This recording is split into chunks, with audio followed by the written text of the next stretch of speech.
Hello and welcome back to When Learning Feels Hard. I'm Katie Nelson, Dyslexia and Dyscalculia specialist and founder of the Dyslexia and Dyscalculia Academy. I work with families every week through assessments and support, and I'm also speaking from my own experiences as a parent. In this podcast, we explore the questions many parents find themselves asking when learning starts to feel difficult for their child. Together, we'll look at what might be happening beneath the surface when reading, writing, or maths feels harder than expected, and how parents can begin to support their child with greater clarity and confidence. So, wherever you're listening from today, I'm really glad that you're here. Today, I want to talk about something I hear every single year as the summer holidays approach. Parents start asking me questions like, how do I stop my child falling behind? Should I be making them do work over the summer? How much reading should they be doing? I'm worried that they'll forget everything that they've learnt this year. And perhaps the question I hear most often, how do I keep them learning without every day becoming that battle? If you've ever found yourself asking any of those questions, I want you to know you're certainly not alone. In fact, I think summer can bring a completely different kind of pressure for parents in a way.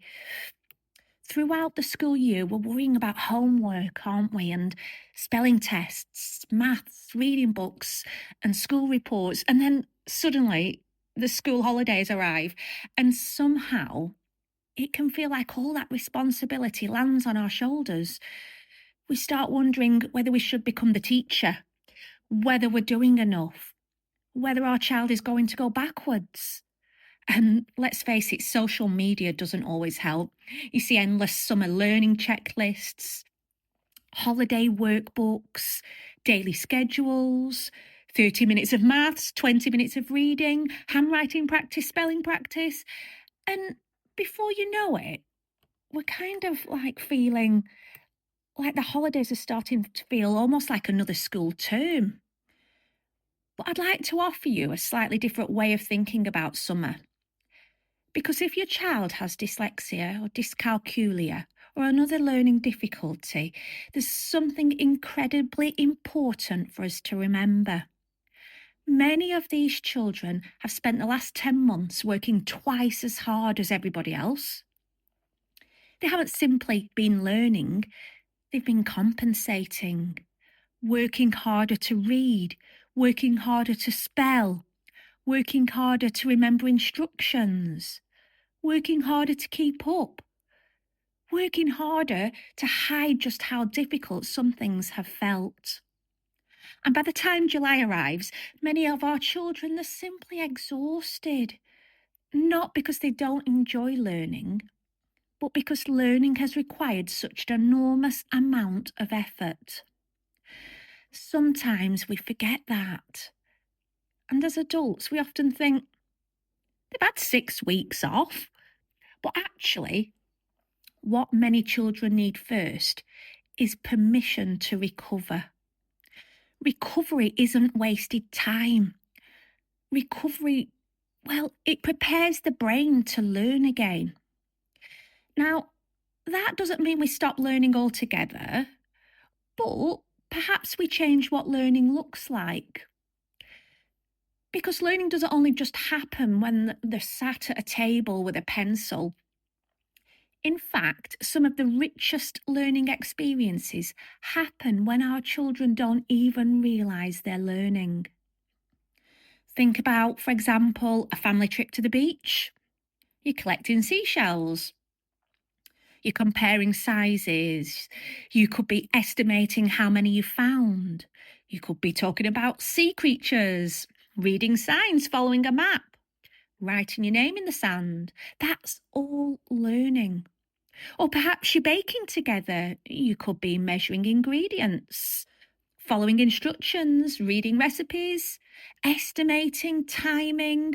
You could be predicting what might happen if you change an ingredient. And again, that's learning.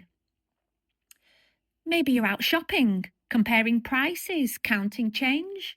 reading labels, choosing between products, talking together, that's learning too.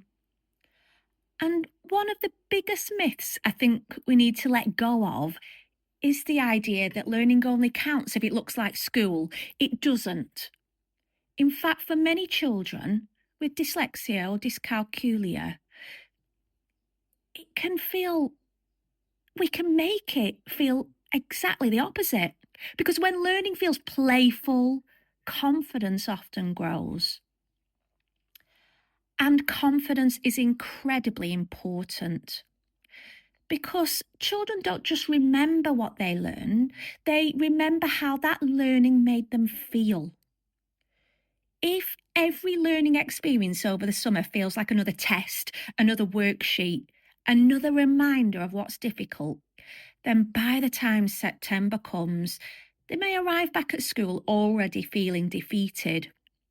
And we certainly don't want that. But imagine instead they finish the holidays thinking, I discovered a brilliant book. I invented my own ice cream flavour. I made a mocktail. I interviewed Grandma about when she was little. I found numbers everywhere on holiday. I wrote a postcard. I laughed whilst learning. Those memories create something far more valuable than simply completing another workbook. They build confidence, curiosity, and positive associations with learning. I often say to parents, children learn best when they feel safe enough to have a go, not when they feel frightened of getting it wrong. So this summer, I'd encourage you to think less about recreating school and more about creating opportunities. Opportunities to read together, opportunities to notice words together, to play games, to solve problems, to ask questions, to explore, and to wonder. Because curiosity is one of the greatest foundations for learning.